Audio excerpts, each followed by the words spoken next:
오늘 읽으신 하나님의 말씀은 느헤미야 8장 1절에서 12절까지의 말씀입니다.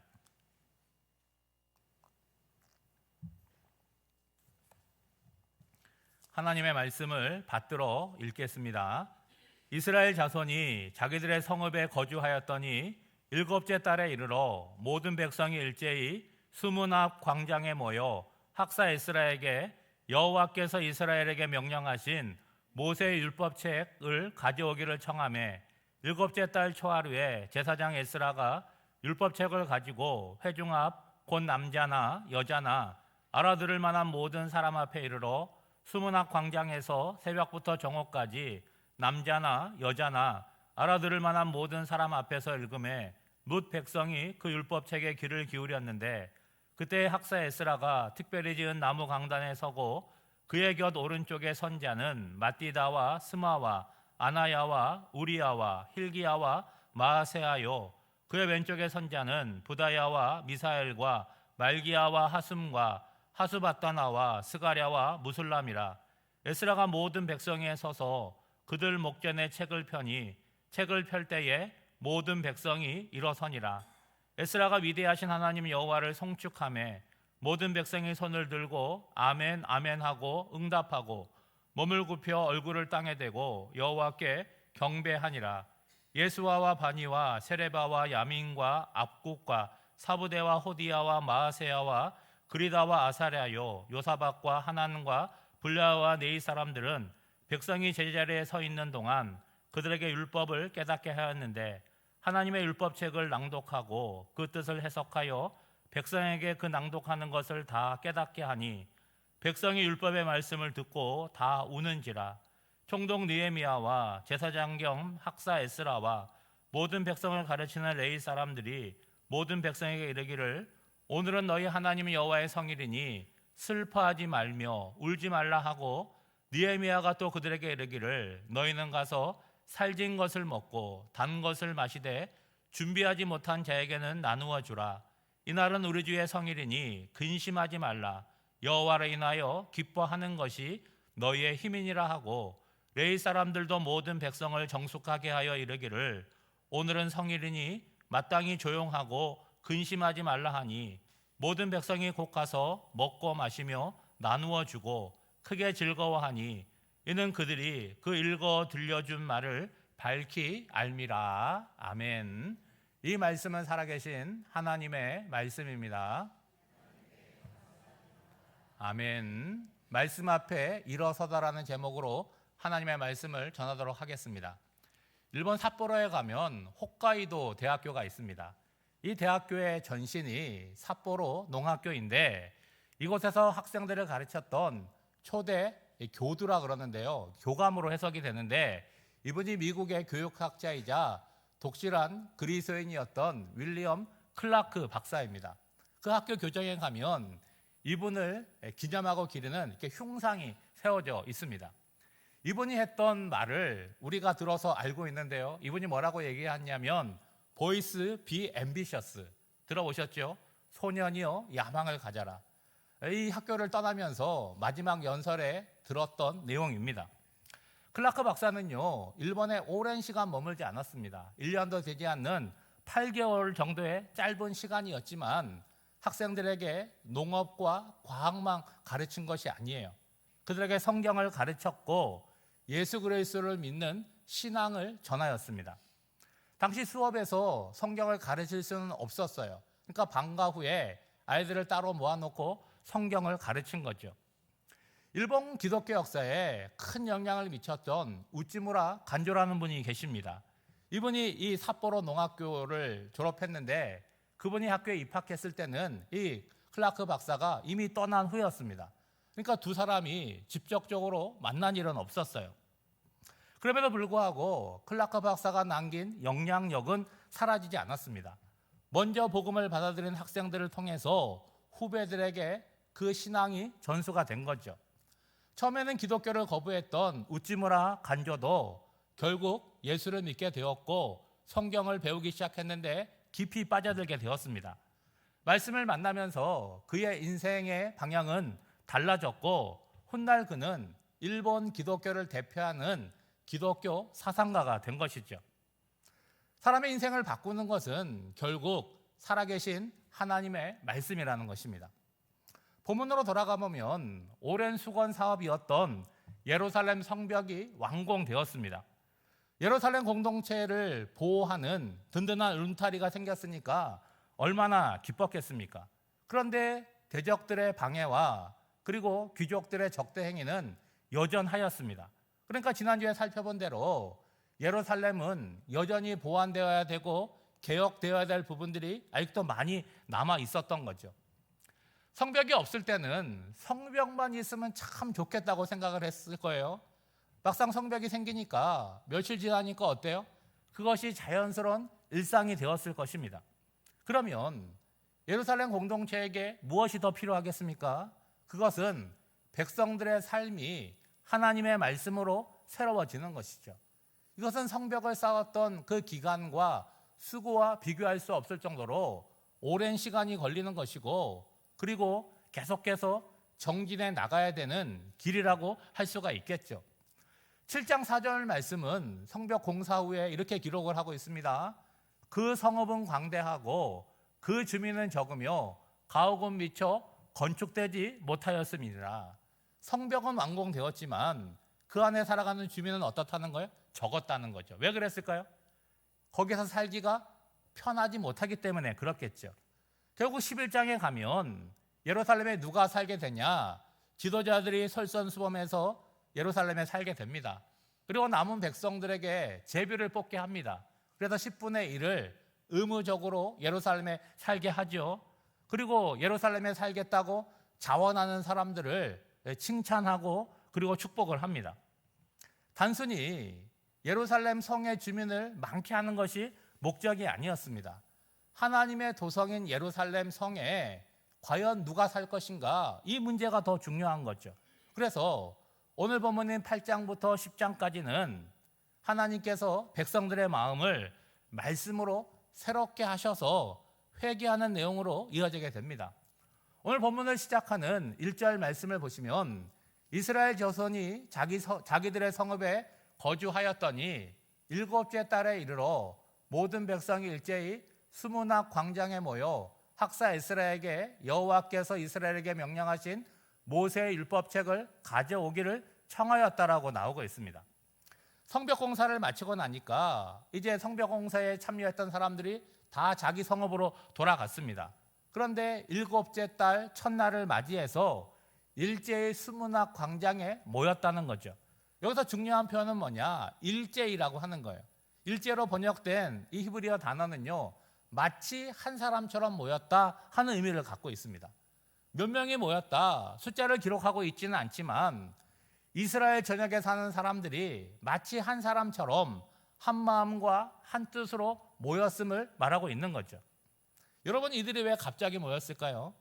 사무엘상 7장에 보면 이스라엘 백성들이 미스바에 이렇게 다 모이게 됩니다. 이때 왜 모였냐? 블레셋이 침공하게 되니까 사무엘이 모이라고 요청해서 한 자리에 모인 것이죠. 모여서 뭐 했습니까? 하루 종일 금식하며 하나님께 우리를 살려달라고 구원을 구하였지요. 그런데 오늘 이들이 모인 이유는 7째 달 첫날이기 때문에 모인 것입니다. 여러분, 7째 달이라고 하면 우리 달력으로 7월을 말하는 것이 아닙니다. 이스라엘의 달력은요, 출애굽이 첫 번째 달인 거예요.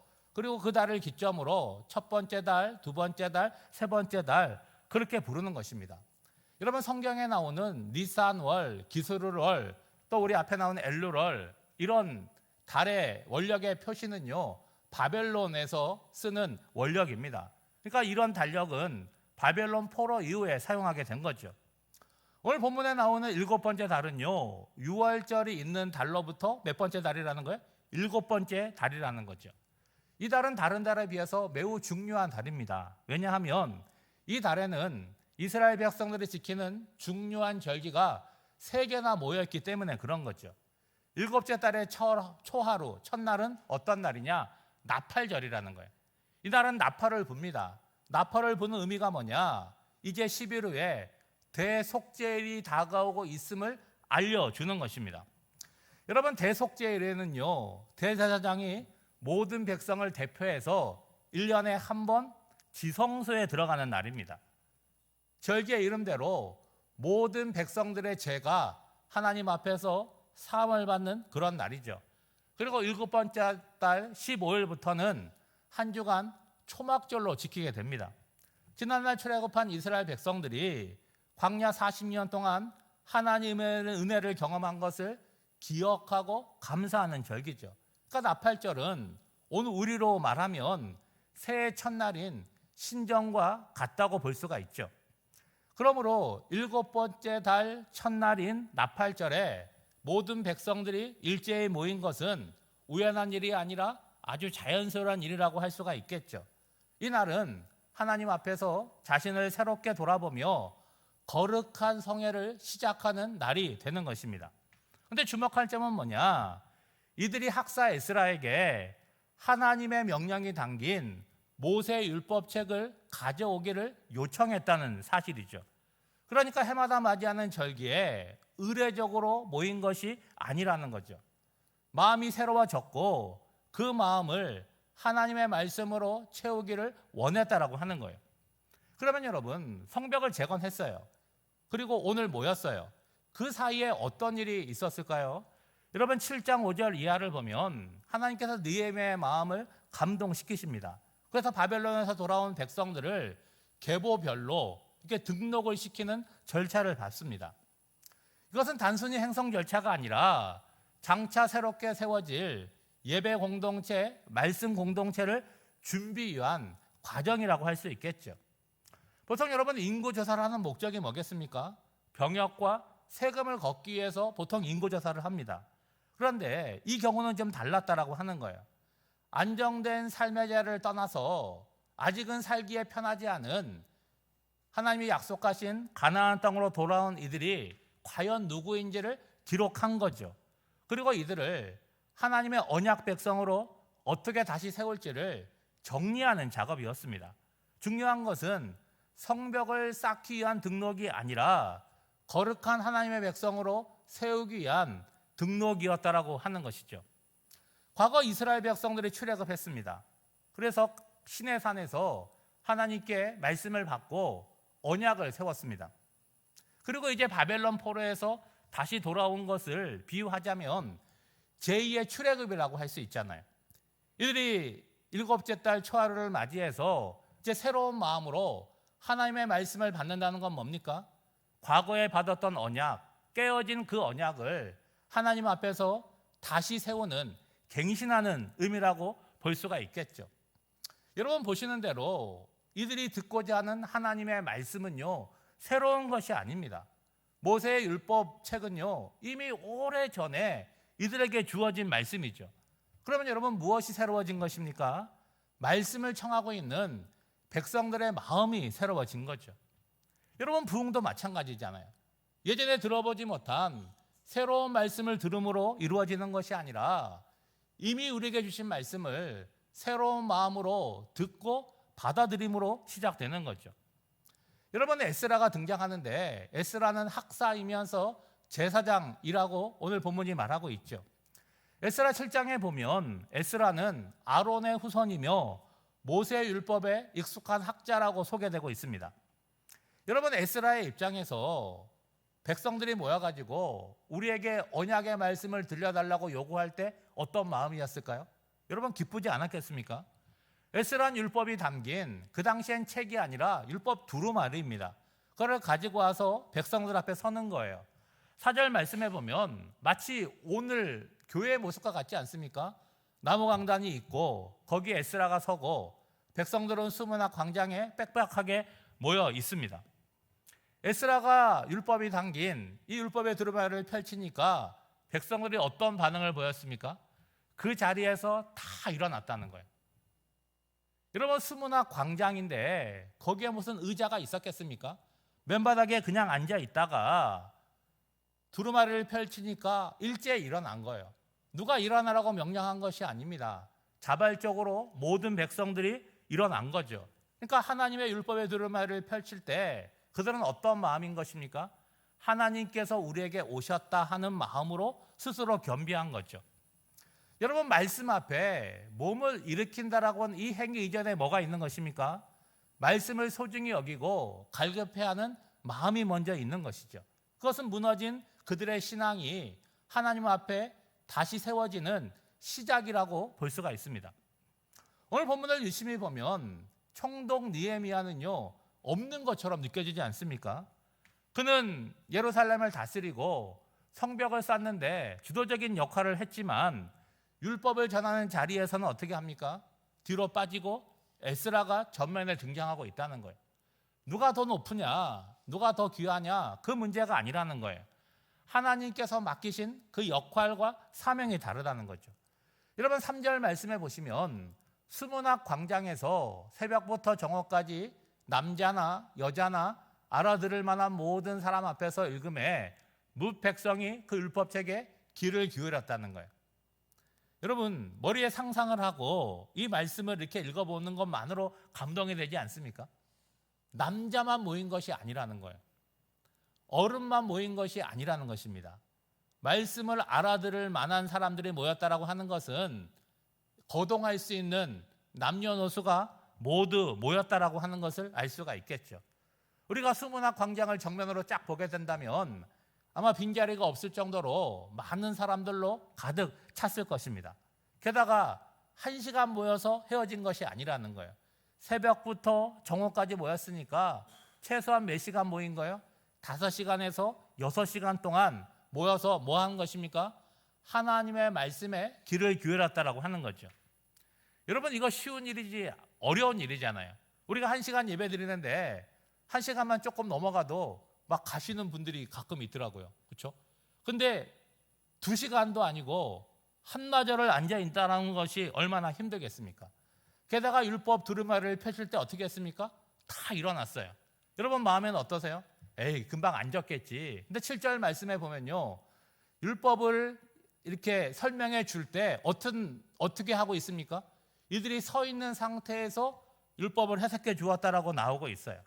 그러니까 서 있었느냐 앉아 있었느냐, 이것보다 중요한 건 뭡니까? 하나님의 말씀에 집중하고 경청하고 놓치지 않으려고 애를 썼다는 거죠. 여러분, 어떻게 이럴 수가 있었을까요? 여러분, 이들은 누군가에 의해서 억지로 나온 사람들이 아닙니다. 자발적으로 나온 사람들이에요. 새로운 한 해를 시작하면서 마음이 새로워지기를 원하였습니다. 이전과 같은 삶이 아니라 하나님 앞에서 힘이 있고 능력 있는 삶을 살고 싶었습니다. 그 길은 다른 것에 있는 것이 아니라 하나님 말씀밖에 없다고 여기고 율법을 들려주기를 요청하고 그 율법을 듣고 있는 거죠. 그리고 여기에 하나님께서 은혜를 부어주시는 것이죠. 율법의 말씀이 어떻게 들려요? 과거에는 지루한 말씀으로 들렸는데 오늘은 어떻게 들립니까? 새롭게 들리고 있다는 거죠. 여기서 새롭다라고 하는 건 뭡니까? 남의 이야기가 아니라 나에게 주시는 말씀으로 들려지게 되었다는 거예요. 그러니까 어떻게 하는 거예요? 놓칠 수 없는 거죠. 집중하여 경청하게 되는 것입니다. 이들이 하나님의 말씀으로 온전히 하나가 되죠. 그 모습이 6절에 나오는데 같이 한번 읽어보겠습니다. 시작. 에스라가 위대하신 하나님 여호와를 송축하며 모든 백성이 손을 들고 아멘 아멘 하고 응답하고 몸을 굽혀 얼굴을 땅에 대고 여호와께 경배하니라. 여러분, 이러한 모습, 이러한 반응은요, 하나님께 온전히 집중됨으로 나타나는 모습이라고 하는 거죠. 여러분, 손을 든다라고 하는 것, 이게 의지적인 행위일 수 있지만 이게 뭡니까? 하나님 앞에 나의 연약함을 인정하는 거잖아요. 그리고 동시에 하나님만 믿고 의지한다는 표현입니다. 아멘, 아멘이라고 하는 건 뭡니까? 하나님의 말씀에 동의합니다를 뭐 하는 거예요? 강조하잖아요. 동의할 뿐만 아니라 뭐 하겠다는 거예요? 실천하겠다는 거 아니겠습니까? 그리고 하나님만이 나의 왕이고 구원자이심을 내가 그 앞에 경배함으로 고백을 하는 거죠. 이제 이스라엘 공동체는 성벽에 의하여 보호받는 수준을 넘어서서 하나님의 말씀으로 보호받는 공동체로 발전하게 된 거죠. 여러분, 8절 말씀에 보면 하나님의 율법책을 낭독하고 그 뜻을 해석하여 백성에게 그 낭독하는 것을 다 깨닫게 하였다라고 얘기하고 있어요. 지금 강단에는 에스라만 있는 것이 아니잖아요. 13명의 제사장들도 있고 또 수많은 레인들도 있습니다. 여기서 해석이라고 하는 것은 여러분 말씀을 새롭게 풀어주는 것을 이야기하는 것이 아닙니다. 여러분 포로 생활을 거치면서 포로로 끌려갔던 사람들이 아니거든요. 이 사람들은 그 자녀손들이잖아요. 그렇죠? 이 사람들은 그곳에서 뭐 썼습니까? 히브리어를 다 잊어버렸어요. 아람어만 기억하고 있습니다. 그러니까 히브리어로 선포되는 그 율법 책의 내용을 아람어로 풀어서 설명해 주는 거죠. 그렇지만 본문이 분명히 강조하는 건 뭐예요? 단순히 말씀을 읽어주는 데서 끝나지 않고 말씀의 뜻을 설명하여 백성들이 고개를 끄덕끄덕하면서 깨닫는 자리까지 이르게 했다는 거죠. 여러분 이것이 전부이겠습니까? 아니죠. 가장 중요한 게 뭡니까? 하나님의 영이 그것에 함께 하사 그들의 마음을 감동시켰다는 거예요. 그러니까 성령께서 내가 들은 말씀을 어떻게 하는 거예요? 깨달아 알게 하셨다는 거죠. 무엇보다도 나와 무관한 말씀이 아니라 나에게 주시는, 꼭 나 들으라고 하시는 하나님의 말씀으로 다가왔다는 거예요. 누가복음 24장에 보면 예수님께서 십자가에 죽으시고 제자들이 흩어지는데 엠마오를 향해서 가는 두 제자가 나옵니다.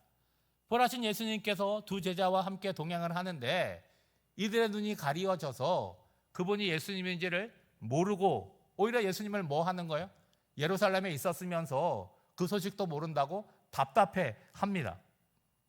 예수님께서 그들과 함께 가시면서 성경을 들어서 예수님의 고난과 또 죽음과 부활에 대해서 잘 설명을 해 주십니다.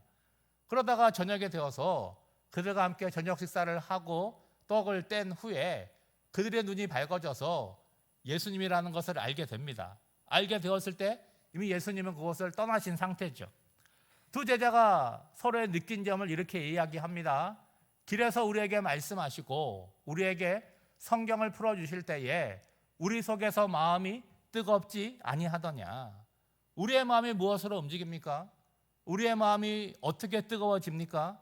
하나님의 말씀을 듣고 그 말씀이 풀어지고 깨달아질 때 우리의 마음에 변화가 생기는 거죠. 여러분 밤이 늦었습니다. 그런데 그 밤에 그들의 뜨거운 마음으로 어떻게 하는 거예요? 다시 엠마오에서 예루살렘으로 돌아가서 자기들의 사명을 다시 감당하게 된 거죠. 사랑하는 성도 여러분, 백성들이 하나님의 율법의 말씀을 듣고 어떻게 합니까? 모두가 울기 시작합니다. 여러분 왜 우는 것입니까? 말씀 앞에 왜 우는 것입니까? 하나님의 말씀이라는 거울에 내 삶을 적나라하게 비추어 보니까 울 수밖에 없었다는 거예요. 여러분 무엇이 죄인지, 어떻게 사는 것이 잘 사는 것인지 기준이 없었어요. 여러분 기준이 없으면 뭐가 기준이 됩니까? 내 옆에 있는 사람들이 기준이 되는 거예요. 저 사람보다 내가 조금 나면 내가 잘 사는 줄 알고 괜찮은 줄 압니다. 여러분 객관적인 기준이 없으면 주관적인 것들이 기준이 되는 것이죠. 여러분 생각해 보세요. 이들은 포로된 땅에서 용기를 내어서 약속의 땅으로 돌아온 사람들이었습니다. 모든 것이 열악한 상황이었지만 있는 힘을 다해서 성벽을 쌓는 일에 적극적으로 참여했던 사람들이에요. 그러면 스스로 생각할 때 자신이 어떻다고 생각하겠습니까? 바벨론에서 돌아오지 못한 사람들, 또 성벽을 쌓는 데 참여하지 않은 사람들과 비교할 때 나는 꽤 괜찮은 사람이라고 그렇게 자부했겠죠. 그런데 율법의 말씀을 들으면서 기준이 생겼는데 어떤 기준입니까? 하나님이 주시는 성경적인 기준이 생긴 거죠. 그 기준에 나의 삶을 재어보니까 어떻다는 거예요? 말씀에서 너무나 멀어진 자신의 모습을 발견하게 된 거죠. 왜 지난날 우리의 부모 세대들이 멸망을 하고 바벨론 포로로 끌려갈 수밖에 없었는지가 율법의 말씀을 들으니까 이해가 되는 거죠. 무엇보다도 지금 자신들도 동일한 길을 걷고 있음을 깨닫게 된 겁니다. 그러면 그 마음이 어떠하겠습니까? 서늘한 마음이 들고 두려운 마음이 들 수밖에 없겠죠. 여러분 하나님의 말씀이 우리 안에 풀어지게 되면요, 지나간 과거가 이해가 되고 수긍이 되고 은혜로 정리가 됩니다. 그리고 하나님의 말씀과 반대로 살고 있는 삶의 결과가 어떠한지를 깨닫게 되겠죠. 여러분 미래는 어떨까요? 돌이킴과 변화가 없다라고 한다면 과거에 겪었던 불행이 다시 반복될 수 없음도 알게 되는 것입니다. 중요한 것은 뭡니까? 사람의 말 때문에 운 것이 아니라 말씀을 깨닫고 울고 있다는 사실이죠. 누군가가 나를 정죄하고 비난해서 흘리는 눈물이 아니라 하나님의 말씀 앞에서 나의 연약함을 발견하고 통곡하고 있는 거라고 하는 것이죠. 여러분, 오늘 우리도 마찬가지입니다. 말씀이 제대로 들려지고 깨닫게 되면요, 다른 사람의 연약한 모습이 아니라 내 모습이 먼저 보이기 시작한다는 거예요. 이런 말씀을 들으면서 아무개가 나와서 들으면 너무 좋겠다라고 한다면 말씀을 제대로 듣고 있는 것이 아닙니다. 모든 말씀은요, 나에게 주시는 말씀인 동시에 공동체에게 주시는 말씀인 거죠. 내가 들어야 되고 내가 그 말씀으로 살아내야 되는 말씀입니다. 그러므로 내가 말씀의 은혜를 받았다, 내가 오늘 말씀을 잘 들었다 하는 것은 단순히 귀에 들음으로 끝나는 것이 아니라 뭐가 따라와야 됩니까? 회개가 따라와야 되고 반성이 따라와야 되고 결단이 따라와야 되는 거죠. 말씀에 배우는 백성들을 향해서 에스라와 느헤미야와 레위 사람들이 권면합니다. 9절 하반절에 보면 오늘은 너희 하나님 여호와의 성일이니 슬퍼하지 말고 울지 말라. 사랑하는 여러분, 하나님 앞에 울 수 있다는 거 여러분 얼마나 복된 것입니까? 말씀 앞에 우는 사람에게는요, 여러분 소망이 있는 거죠. 문제는 그 다음이라는 거예요. 울고 나니까 속이 시원하다. 여러분, 그게 무슨 의미가 있습니까? 여러분, 말씀으로 울었다라고 한다면 다시는 울지 않도록 삶을 바꿔야 되지 않겠습니까? 그러면 울던 우리의 삶을 하나님께서 웃게 만들어 주실 것입니다. 이어서 어떻게 해야 될지를 권면하지 않습니까? 10절 말씀해 보면 느헤미야가 또 그들에게 이르기를 너희는 가서 살진 것을 먹고 단 것을 마시되 준비하지 못한 자에게는 나누어 주라. 이날은 우리 주의 성일이니 근심하지 말라. 여호와를 인하여 기뻐하는 것이 너희의 힘이니라. 말씀의 은혜를 받았다는 수준이 아니라는 거예요. 우리에게 말씀하시는 하나님이 계시고 그 하나님께서 우리를 용서하시고 새로운 기회를 주셨음을 깨닫게 되는 것이죠. 이것이 바로 사죄의 선언이고 은혜의 선언인 거예요. 여러분, 이 날이 어떤 날입니까? 나팔절이에요. 멀리서 나팔 소리가 들려옵니다. 그 나팔 소리를 들으면서 이제 열흘 후에 맞게 될 대속죄일을 어떻게 기다리는 거예요? 하나님께 사죄하며 용서를 구하고 새 마음으로 맞이할 준비를 하면서 기다리게 되는 거죠. 하나님을 신뢰하는 사람은요, 두려움을 넘어서서 기뻐하게 된다는 거죠. 여러분, 기쁨이라고 하는 거는요, 감춰질 수 없습니다. 지도자들이 그들을 향해서 외칩니다. 뭐라고 외칩니까? 오늘은 우리 하나님의 성일이니까 슬퍼하지 마라, 울지 마라, 근심하지 말아라. 그 얘기는 뭡니까? 이제 하나님께서 너희들을 기뻐하게 하실 것이다. 바로 그 시간이 이르렀다라고 지금 선포하고 있는 거죠. 그것이 바로 믿음의 사람들의 힘이고 능력이 되는 거죠. 그들에게 구체적인 실천 사항이 전해지게 됩니다. 뭐 하라는 거예요? 살진 것을 먹고, 여러분, 살진 것을 먹으라는 건 뭐냐면 맛있는 고기를 먹으라는 거예요. 그리고 단 것을 마시되 준비하지 못한 자에게 나누어 주라고 얘기합니다. 그럼 여기에 숙제가 주어진 거 아니겠어요? 이 권면을 받은 이스라엘 공동체가 어떻게 합니까? 실천하잖아요. 여러분, 12절 말씀에 보면 모든 백성이 곧 가서 먹고 마시며 나누어 주고 크게 즐거워하니 이는 그들이 그 읽어 들려준 말을 밝히 알미라. 말씀을 제대로 받아들이는 사람은 울고만 있지 않는다는 거예요. 그러면 어떻게 됩니까? 마음이 열리고 또 뭐가 열려요? 지갑이 열리고 손이 열린다는 거예요. 하나님께 받은 은혜를 혼자 누리지 않고 주변 사람들과 함께 나누게 된다는 거죠. 말씀이 우리 안에 들어오면요, 내 주변 사람들이 어떻게 보입니까? 사랑스럽게 보이고 긍휼의 마음으로 보이기 시작한다는 거죠. 그래서 하나님 앞에서 말씀 앞에 흘린 눈물은 결국 이웃과 함께 나누는 기쁨으로 바뀌게 된다는 것이죠. 사랑하는 여러분, 백성들은 율법의 두루마리가 펼쳐질 때 몸을 일으켜 세웠습니다. 그러나 하나님께서 원하시는 것은 몸만 일어서는 것이 아니라는 거예요. 말씀을 듣고 마음이 일어서고 무너진 신앙이 일어서고 공동체가 다시 힘있게 일어서기를 원하시는 거죠. 이번 한 주간 살아갈 때 하나님의 말씀 앞에 여러분의 몸과 마음이 새롭게 일어나는 은혜가 있으시기를 주님의 이름으로 축복합니다. 기도하겠습니다. 하나님 아버지, 우리의 일상이 하나님 앞에 살아가는 것임을 깨닫습니다. 그것은 주신 말씀을 마음에 담고 실천하는 삶으로 나타나게 됩니다. 말씀 앞에서 우리의 몸과 마음이 새로워지기를 구하오니 우리에게 은혜를 베푸시옵소서. 하나님이 허락하신 인생임을 알고 바르고 선한 삶으로 채우게 하옵소서. 한 주간 살아갈 때 여러 가지 시험과 유혹 가운데서도 주님의 말씀으로 인하여 선한 삶을 향한 의지가 꺾이지 않도록 붙들어 주시옵소서. 예수님의 이름으로 기도하옵나이다. 아멘.